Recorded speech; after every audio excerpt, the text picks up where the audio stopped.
બુકોલ્સ રિલેની રચના સમજાવો. તો બુકોલ્સ રિલે એ gas operated relay છે જે ટ્રાન્સફોર્મરના પ્રોટેક્શન માટે એમાં મૂકવામાં આવે છે. આ પ્રકારના રિલે જે છે એ ગેસના સંચય એટલે કે ગેસ જમા થવાના સિદ્ધાંત ઉપર કાર્ય કરે છે.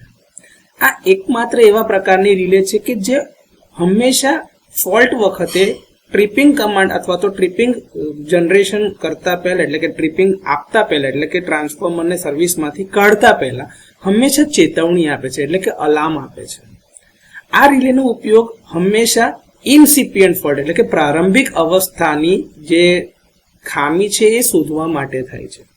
હવે જો આ પ્રારંભિક પ્રકારની જે ખામી છે એ શરૂઆતમાં બહુ નોંધપાત્ર નથી હોતી, પરંતુ જો ચોક્કસ સમય માટે એની કાળજી ના લેવામાં આવે અને આ સમયગાળો ખૂબ જ લાંબો હોઈ શકે છે તો તે ઇન્ટરનલ ફોલ્ટમાં પરિણમે છે એટલે કે ગંભીર આંતરિક ફોલ્ટમાં થાય. અને ઇન્ટરનલ ફોલ્ટ માટે હંમેશા રિલે ટ્રીપ થવું જ પડે. તો ટ્રાન્સફોર્મરની જે આ બુકોલ્સ રિલે લાગેલી છે એ હંમેશા ટ્રાન્સફોર્મરની મેઇન ટેન્ક, જો તમે જોતા હોય તો આ એક આ મુખ્ય ટેન્ક અને આ કન્ઝર્વેટર ટેન્ક, આ બેની વચમાં બુકોલ્સ રિલે લાગેલા હોય છે. ટ્રાન્સફોર્મરની ટેન્ક ઓઇલથી ભરેલી હોય છે અને કન્ઝર્વેટરની અંદરમાં પણ ઓઇલ ભરેલું હોય છે. એટલે આ ફ્લોટ જે છે બુકોલ્સ રિલેનો એ હંમેશા ટ્રાન્સફોર્મરનું ઓઇલ લેવલ કેટલું છે એ માપવા માટે ઉપયોગી છે. હવે આ રિલે પણ હંમેશા ઓઇલથી ભરેલી હશે કારણ કે અહીંયા પણ ઓઇલ છે અને એની ઉપર પણ ઓઇલ છે, તો બંનેની વચમાં છે એટલે એ પણ ઓઇલથી ભરેલું છે. તો આ ટ્રાન્સફોર્મરની જે મુખ્ય ટાંકી અને કન્ઝર્વેટરની વચ્ચે જે બુકોલ્સ રિલે તમે મૂકી છે એમાં બે પ્રકારના ફ્લોટ્સ મૂકેલા જો તમે આકૃતિમાં જોતા હોય તો આ ઉપરનો ફ્લોટ જે છે એ અલાર્મ સર્કિટ માટે છે અને નીચેનો જે આ ફ્લોટ છે ટ્રિપિંગ સર્કિટ માટેનો છે. હવે આની અંદરમાં તમે જોતા હશો તો બંને ફ્લોટની ઉપર આ તમારા જે દેખાય છે આ કન્સ્ટ્રક્શન જે આવા થોડા આની જોડે જો તમે જોતા હશો ને તો અહીંયા આગળ તમારા ફ્લોટ લગાડ્યા છે જે તમે બોલકોક જોયો હશે પાણીની ટાંકીમાં. એ બોલકોક પ્રકારની અરેન્જમેન્ટ છે એટલે જેમ જેમ ઓઇલ ઉપર આવતો જાય તેમ એમ થતું જાય. એવી આમાં ઊંધું છે, જેમ ઓઇલ નીચે થતું જાય એમ આ લાઈન હોરિઝોન્ટલ થતી જશે. હવે આ જે કાચની નળી દેખાય છે આ બંને એમાંથી બે વાયર અથવા તો બે કંડક્ટરના છેડા બહાર કાઢેલા છે અને અહીંયા આગળ આ મર્ક્યુરી ભરેલો છે. મર્ક્યુરી જે છે કંડક્ટિંગ એટલે મેટલ મટીરિયલ છે.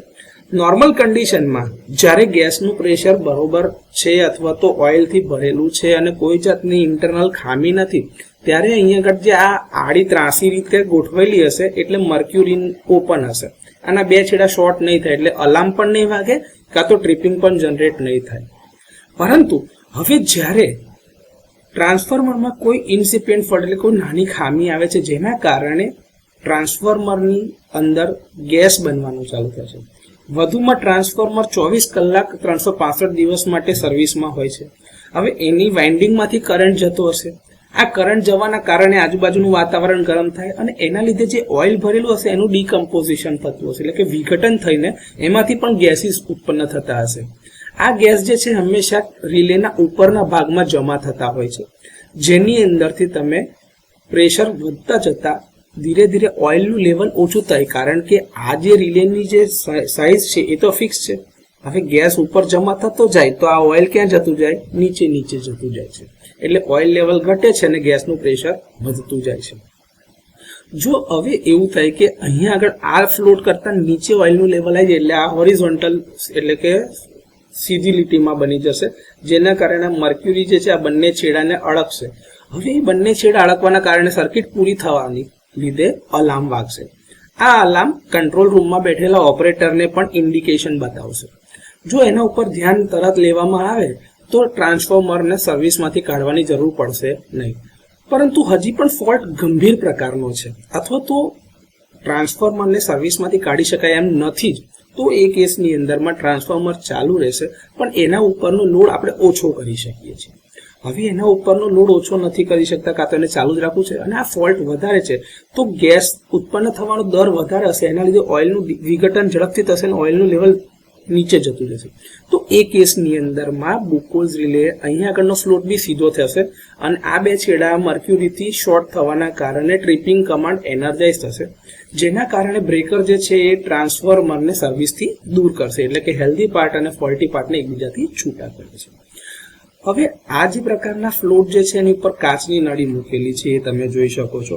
બીજું કે હવે આ ગેસ જે વધારે જમા થઈ ગયો એને બહાર કાઢવા માટે અહીંયા ઉપર રિલીઝ કોક આપેલો છે, જે વાતાવરણમાં એ પ્રેશર ગેસનું જે દબાણ હશે એને રિલીઝ કરે છે.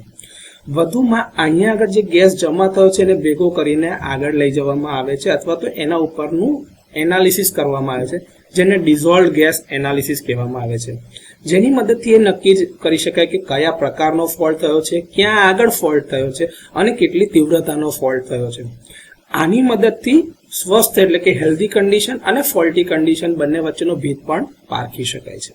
તો બુકુલ્સ રિલેના કન્સ્ટ્રક્શન અને રચના વિશેની જે માહિતીની સાથે સાથે થોડા એની કામગીરીની માહિતી પણ અહીંયા આગળ આપેલી છે.